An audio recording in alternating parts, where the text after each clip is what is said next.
Après plus de 10 ans à faire du trading, avoir fait des centaines d'erreurs, avoir passé des milliers d'heures sur les graphiques, je voulais partager avec vous les leçons que j'ai apprises. Comme vous le savez, si vous tradez depuis quelques temps, la plupart des traders échouent non pas à cause qu'ils n'ont pas une bonne stratégie de trading, mais à cause de tout ce qui entoure le trading, c'est-à-dire avoir un bon système de trading, avoir une discipline et une gestion du risque. Et donc, je voulais vous donner les 10 leçons que j'ai apprises et qui m'ont aidé à devenir rentable et que j'espère pourront toi aussi t'aider à devenir rentable en 2026. Donc, sans plus attendre, on se lance tout de suite dans la vidéo. Donc, la première leçon que j'ai apprise, ça a été d'arrêter d'avoir un biais sur le marché, d'arrêter d'anticiper les mouvements de marché et de réagir à ce que le marché me montre. Ce que je veux dire par là, c'est que quand j'ai commencé le trading les 3 premières années, j'utilisais des stratégies où j'essayais ce qu'on appelle de trouver où est le bottom, où est le top. C'est-à-dire que pendant que le marché est en train de descendre, j'essaie de prédire où il va rebondir. Et donc, le problème d'avoir un biais dans le trading, selon moi, en fait, selon mon expérience, c'est que on devient marié à ce biais-là et donc on va fermer les yeux sur l'action des prix, ce que le marché essaie de nous montrer. C'est-à-dire que si aujourd'hui vous êtes convaincu que le marché va monter et qu'il va acheter, même s'il vous montre tous les signes qu'il veut baisser, eh bien, vous allez rester marié à l'idée que vous devriez acheter. Et donc, vous n'allez pas regarder les signaux de vente et vous allez simplement vous concentrer sur les signaux d'achat. Et après, vous allez vous demander pourquoi vous avez perdu. Moi, ce que je fais toujours maintenant, c'est qu'à chaque début de session, je n'ai jamais de billet particulier. J'ai une zone où je sais que si le marché se rend à ces zones-là, eh bien, je serai prêt à acheter. Et une zone où je serai prêt à vendre. Donc, peu importe le marché fait quoi, je ne sais pas qu'est-ce qu'il va faire, je vais simplement suivre qu'est-ce que le marché va faire et surtout en tant que day trader, c'est encore plus important puisqu'on prend des petits mouvements. La deuxième chose qui m'a pris tellement de temps à apprendre, c'est que la seule chose en tant que trader qu'on contrôle, c'est combien je suis prêt à perdre. Je ne contrôle pas ni qu'est-ce que le marché va faire, je n'ai aucun contrôle. Si je suis sur un trade, je ne sais pas à combien de points le marché va aller. Ça veut dire que je ne peux pas nécessairement contrôler jusqu'à où ma prise de profit va aller. La seule chose qu'on contrôle, c'est notre stop loss, c'est-à-dire combien nous sommes prêts à perdre et c'est tout. Pourquoi cette leçon-là a vraiment transformé mon trading? C'est qu'en fait, quand j'ai vraiment compris ça et que je me suis mis à me répéter ça à tous les jours, j'ai arrêté de vouloir à chaque jour gagner sur le marché. J'ai arrêté de me demander toujours quand je suis sur un trade, qu'est-ce que le marché va faire? J'ai compris qu'en fait, je ne peux pas contrôler ça. La seule chose que je peux contrôler, c'est mon risque. Et donc, la seule chose qui est importante pour moi quand je prends un trade, c'est de respecter ma gestion du risque et de perdre, si jamais je perds, le montant adéquat. La troisième leçon qui, je pense, simplement cette leçon-là devrait grandement vous aider à améliorer vos résultats, c'est qu'en trading, less is more. Okay? Je sais que dans la vie, normalement, si on veut réussir dans quelque chose, on va essayer d'en faire le plus possible, se pratiquer le plus possible pour essayer d'avoir des meilleurs résultats, tandis que dans le trading, en fait, il faut vraiment prioriser la qualité à la quantité. Ce qu'il faut comprendre, c'est plus longtemps tu vas trader, plus tu vas prendre de trades, plus tu as de chances en fait de perdre. Moi, personnellement, qu'est-ce qui a vraiment transformé mon trading, c'est de me mettre une règle de 1 à 2 trades maximum par jour. Avant, qu'est-ce que je me rendais compte, c'est que souvent, je ne sais pas si vous allez vous reconnaître, peut-être ça vous est déjà arrivé, je tradais bien pendant 2, 3, 4, 5, voire même 6 semaines, et puis en l'espace de quelques jours, même des fois quelques heures, eh bien, tous mes profits que j'avais faits durant 6 semaines, je les redonnais au marché en l'espace d'une journée. Et ce, parce que justement, j'essayais toujours de me venger sur le marché. Et donc, quand une journée n'est pas belle et quand, par exemple, le marché choppy est en range, eh bien, prendre 3, 4, 5, 6, 7 trades est complètement stupide puisqu'on va simplement prendre plein de pertes. Donc, c'est vraiment très important de savoir quand s'arrêter et c'est aussi vrai pour les gains. Donc, qu'est-ce que je me suis rendu compte aussi, c'est que parfois, je prenais un gain le matin et puisque je continuais à trader, en fait, je redonnais mon gain au marché et tout le reste de la session, je pouvais prendre 4, 5, 6 trades additionnels simplement pour essayer de revenir, en fait, à ma balance de compte, donc mon profit initial que si je m'aurais arrêté simplement à un trade. Donc, vraiment, cette leçon-là, elle m'a grandement aidé dans mon trading. Comme je vous dis, je prends 1 à 2 trades maximum par jour et en règle générale, quand je prends un gain dans la journée, je ne prends jamais un deuxième trade. La quatrième leçon qui m'a fait arrêter de changer de stratégie à une autre à toutes les fois que j'avais une semaine perdante et que je voyais quelqu'un d'autre utiliser une autre stratégie et que lui avait une belle semaine, c'est de comprendre en fait qu'il n'y a pas de stratégie parfaite.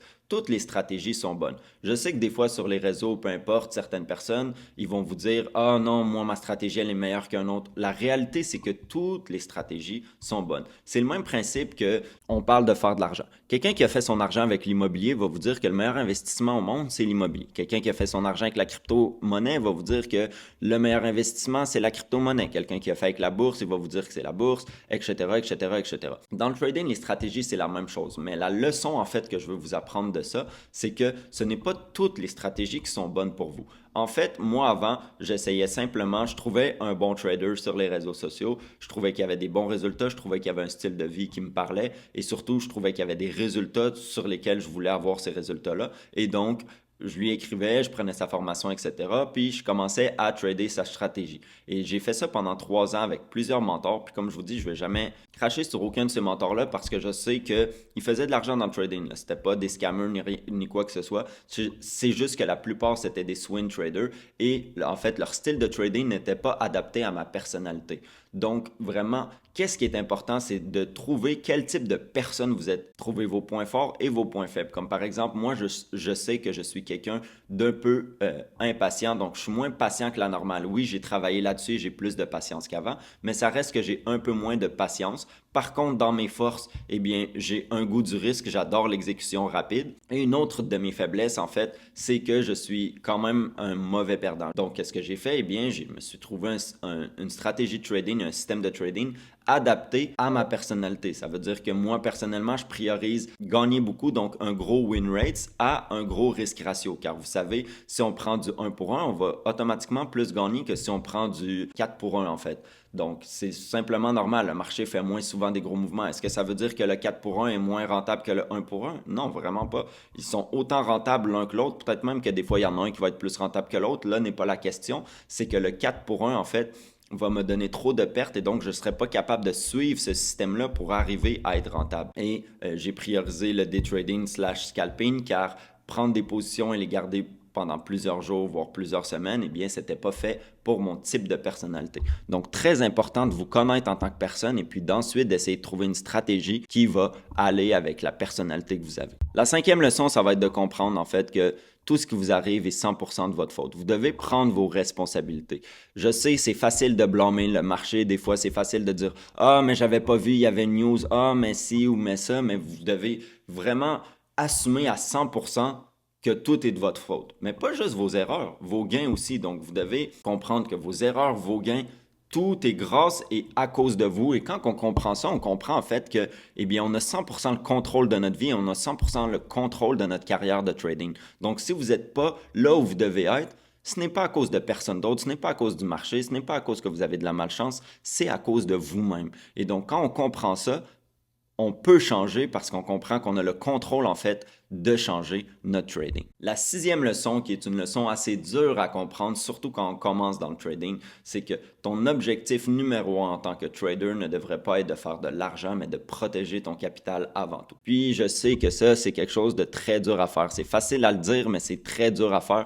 On se mentira pas. Si on se lance dans le trading, on se lance pas dans le trading parce que c'est le fun et tout, même si moi, personnellement, j'ai une passion pour le trading. La réalité, c'est qu'on se lance dans le trading tous pour faire de l'argent. Ça va à contresens d'essayer de se lancer dans quelque chose pour l'argent, mais en même temps, on ne doit pas avoir comme objectif de faire de l'argent. Donc, je sais que c'est quelque chose de difficile, mais c'est quelque chose de primordial, en fait. Dans le trading, vous devez vraiment avoir une approche défensive et non offensive. Rater des trades, c'est pas un problème. Le plus important, c'est de protéger votre capital. C'est mieux de rater un trade et de ne pas perdre d'argent que de prendre un trade que vous n'auriez pas dû prendre et de perdre de l'argent. Car ce qu'il faut comprendre, c'est qu'un trader sans capital n'est plus un trader. D'ailleurs, un des plus grands investisseurs, si ce n'est pas le plus grand investisseur au monde, Warren Buffett, quand on lui posait la question, il disait que sa règle numéro 1 en investissement, c'était de ne pas perdre d'argent. Et la règle numéro 2, eh bien, c'était de ne pas oublier la règle numéro 1. Bien sûr, on ne peut pas perdre d'argent, c'est normal de perdre des trades, etc. Mais c'est juste pour vous montrer la mentalité derrière, qui va toujours être une mentalité de protection de capital avant tout. La 7e leçon est probablement une leçon qui va en choquer plus d'un, c'est tu ne feras jamais 100 000 $, tu ne feras jamais 200 000 $ dans le trading si tu as peur de perdre 100 $. Malheureusement, puis ça, c'est une des choses qui fait que bon nombre de gens, en fait, ont une bonne stratégie, ont un bon système de trading, mais ne réussissent pas à devenir rentables, en fait. Puis c'est pour ça que moi, je conseille toujours aux gens, si vous n'avez pas la meilleure des situations financières, ne croyez pas que le trading va améliorer votre situation financière. Bien au contraire, il va encore plus l'empirer. Si vous voulez espérer faire 10 000 avec le trading, bien, vous devez être capable mentalement d'accepter que vous pouvez perdre 10 000 Puis c'est ça la réalité dans le trading, là. Quand vous voyez des gens faire des grosses sommes, sachez qu'ils vont perdre des grosses sommes, ça fait partie du jeu. Donc, est-ce que je vous dis, si vous n'avez pas, par exemple, 10 000 de côté à perdre, je vous dis, ben, essayez de perdre 10 000 c'est pas ça que je suis en train de dire. Tout ce que je suis en train de dire, c'est que, en fait, être un peu réaliste à court terme, c'est correct d'avoir des ambitions, d'avoir des objectifs, de vouloir devenir millionnaire, peu importe c'est quoi vos objectifs. Là, je sais que de nos jours, surtout les dernières générations, tout le monde veut être riche, etc. Mais la réalité, c'est que vous devez être réaliste à court terme. Donc, il faut y aller étape par étape. Et donc, si vous commencez, vous avez peur de perdre, à toutes les fois que vous perdez 100 ou je sais pas, moi, des fois, je vois des gens qui me disent, ouais, j'ai perdu un challenge sur une propre firme, ça leur a simplement coûté 100 puis ils paniquent parce qu'ils ont perdu 100 ben, excusez-moi, mais peut-être que le trading n'est pas fait pour vous, ou du moins, vous devez vraiment faire un travail sur vous-même, apprendre en fait à moins donner d'importance à l'argent. Puis je sais que c'est quelque chose qui n'est pas facile quand on n'a pas d'argent. Comme je vous dis, moi, quand j'ai commencé, j'ai perdu énormément d'argent et j'ai même fait l'erreur de perdre de l'argent que j'étais même pas prêt à perdre, c'est-à-dire que c'était pas de l'argent que j'avais en extra, c'était vraiment de l'argent que j'avais besoin. Et donc, je sais que c'est difficile, mais ça reste que c'est la triste réalité du trading. Donc, vous devez augmenter, moi j'aime bien appeler ça mon zéro, vous devez augmenter votre zéro, donc augmenter votre capacité à accepter certaines pertes d'argent. Peu importe, vous commencez où, on s'en fout. Peut-être que vous, ce qui est acceptable pour vous au début, ça va être 10 de perdre 10 ça vous fait rien par jour. Puis tranquillement, pas vite, vous allez augmenter à 100 200 500 etc.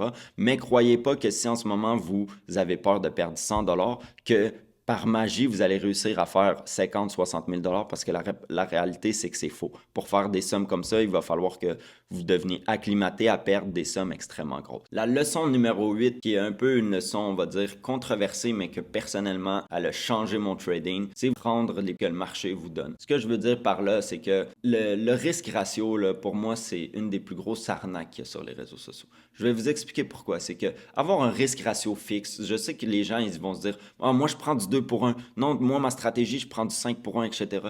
La réalité, c'est qu'à tous les jours, le marché bouge d'une différente façon. En fait, dès le moment qu'on se dit, OK, donc j'ai un risque ratio de 3 sur 1 sur mon trade, et donc ça veut dire si vous risquez 100 sur le trade, eh bien, vous devez faire 300 Dès le moment que vous vous attendez à faire 300 ce qui va arriver, c'est que même si le marché monte à 200 il vous montre tous les signes que le marché va se renverser.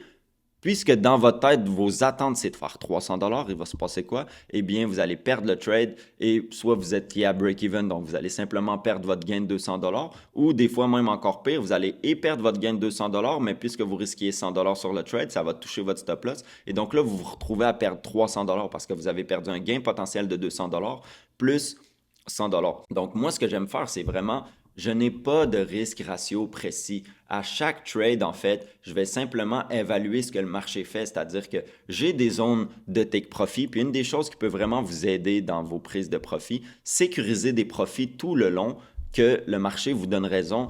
Les plus grands traders au monde font ça, ça s'appelle trimer. Donc, je sais pas, moi, si vous rentrez à 10 contrats, le marché vous donne raison de 30 points. À 30 points, il y avait une petite résistance. Vous voyez que le marché, il a ralenti. Vous voyez que dans l'action des prix, les bougies sont de moins en moins violentes. Il commence à avoir des mèches de rejection. Coupez la moitié de vos profits, coupez le tiers de vos profits. Donc, au moins, si le marché se retourne, eh bien, vous avez pris quelque chose parce que le marché, au final, vous a donné raison. Arrêtez d'être marié à l'idée que le marché va aller là. Comme je vous disais, je crois, dans la leçon numéro 1 ou la leçon numéro 2, la seule chose qu'on sait en tant que trader, c'est combien on va perdre. On ne sait pas où le marché va aller. Puis, il ne faut pas oublier qu'en fait, les gros gains, donc les gros mouvements dans le trading, bien, ils arrivent peu fréquemment. Tandis que les petits mouvements arrivent presque à tous les jours. Donc, si par exemple, moi je trade le Nasdaq ou le Dow Jones, bien prendre 20-30 points, si vous regardez le Nasdaq ou le Dow Jones, 20-30 points, le marché le fait à tous les jours. Tandis qu'essayer de prendre 200-300 points, oui, en ce moment, le marché, il bouge de façon comme c'est du jamais vu, là, c'est historique, qu'est-ce qui se passe en ce moment. Donc oui, en ce moment, presque à tous les jours, le marché fait des 100-200 points. Mais la réalité, si on regarde sur 1 an de trading, 2 ans de trading, c'est rare que le marché en une journée va prendre 100-200 points. Puis, je me souviens plus c'est qui a dit ça. Je crois que c'est l'associé de Warren Buffett qui avait dit une phrase en anglais, You never leave broke by taking profit early. Ça veut dire, vous n'allez jamais être pauvre en sécurisant des profits. Donc, n'ayez pas peur de sécuriser des profits. Puis, comme je vous dis, pour profiter en fait des gros mouvements, laissez des runners, sécurisez 50-75% de vos profits, mettez votre stop à break-even, puis laissez le trade rouler. Au moins, si jamais le trade ne va pas où vous croyez qu'il serait allé, ben au moins vous vous en tirez quand même avec de l'argent. Ton trading n'est pas ennuyeux, c'est que tu trades mal. Ce que je veux dire par là, c'est que tout simplement, moi, quand j'ai commencé les premières années dans le trading, ok, à chaque jour, j'étais tellement excité de trader, même des fois, mon cœur s'accélérait, etc. Puis ça veut dire que automatiquement, vous tradez avec émotion. Tandis que maintenant, mon trading est vraiment très ennuyeux, là, sans vous mentir. Puis pourquoi c'est ennuyeux? C'est parce que quand vous faites la même chose et vous répétez en fait la même chose jour après jour, semaine après semaine, mois après mois, eh bien, ça devient ennuyeux. La réalité, c'est que votre trading doit être ennuyeux, puis c'est un signe si vous trouvez que vous commencez à vous ennuyer dans vos sessions de trading, c'est un signe que vous faites la bonne chose, c'est un signe que vous avez de la discipline et que maintenant c'est répétitif et que vous répétez toujours la même chose sans arrêter de changer de stratégie à un autre. Parce que n'oubliez pas, la constance est répétitive et la discipline est monotone. Et c'est ce qu'on veut acquérir en tant que trader. Et la dernière leçon de trading que j'ai apprise, c'est de me fixer des limites de trading. Ce que je veux dire par là, c'est qu'avant, quand j'ai commencé le trading, en fait, moi j'ai commencé, avant de commencer sur les indices, je tradais le Forex et comme vous savez, le Forex, on peut le trader à n'importe quel moment. Et donc, j'essayais de le trader pendant la session de Londres, pendant la session de New York, pendant la session asiatique, Tokyo, Sydney, etc. Et donc, j'étais toujours en train d'essayer de trader. Maintenant, qu'est-ce que je fais? C'est que je me suis vraiment fixé une limite de temps. Donc, qu'est-ce que je vous suggère? C'est concentrez-vous sur une session de trading, une à deux paires de devises ou indices boursiers ou marchés, peu importe ce que vous voulez trader, mais essayez vraiment de limiter votre trading. Moi, je l'ai encore plus limité que ça, c'est que non seulement je me concentre simplement sur la session de New York, la session US, mais en plus de ça, je trade simplement la première heure. Je trade de 9h30 AM, heure de l'Est pour moi, jusqu'à environ 10h30, 11h AM, heure de l'Est. Donc, j'ai vraiment un petit 1 heure et demie où je peux prendre des trades, où je sais que c'est là que j'ai les meilleurs résultats. Et si jamais j'ai pas d'opportunité pendant ces heures-là, eh bien, je ferme l'ordi, je passe à autre chose et je sais que le lendemain, il va y avoir une autre journée de trading. La plupart des gens, on n'a pas juste commencé le trading simplement pour l'argent, mais pour la liberté que le trading peut vous donner. Et donc, si vous passez 12 heures par jour à toujours analyser le marché, vous mettre des alertes, moi comme moi avant, là, je me réveillais des fois à 3 heures du matin, etc. Eh bien, la liberté que vous vouliez obtenir avec le trading, la réalité, c'est que vous devenez un peu esclave du trading. Comment on devient un bon trader? C'est pas quand on trade, mais c'est qu'est-ce qu'on fait en dehors des sessions de trading. Ça veut dire, au lieu de passer 5 heures à trader, passer 1 heure à trader et passer 3 heures à journaler. Donc, passer 3 heures à aller regarder vos trades, regarder qu'est-ce qui a bien fonctionné, qu'est-ce qui a mal fonctionné, comment vous vous sentiez, vos émotions, à faire un journal de trading. C'est ça qui va payer et non d'être simplement sur les graphiques. Des fois, j'ai des gens qui me disent, ouais, moi, ça fait 2-3 ans que je trade, je suis pas rentable, etc. Mais la réalité, c'est que des fois, je leur demande, est-ce que vous avez un journal de trading, etc. Puis ils n'ont même pas de journal de trading parce qu'ils croient qu'en fait, en tradant, c'est ça qui va les faire devenir rentables, mais c'est que si vous ne faites pas la bonne chose et qu'à toutes les fois que vous tradez de façon émotionnelle, vous avez des sessions, vous faites du revenge trading, etc., eh bien, la réalité, c'est que c'est pas de la bonne expérience que vous êtes en train de prendre, bien au contraire, c'est de la mauvaise expérience et des mauvaises habitudes. Donc, c'était tout pour les 10 leçons de trading. J'espère que ça va vous aider et si vous voulez travailler avec moi, sachez que j'offre du mentorat. Le lien est en description et pour les autres, on se revoit la semaine prochaine pour une nouvelle vidéo.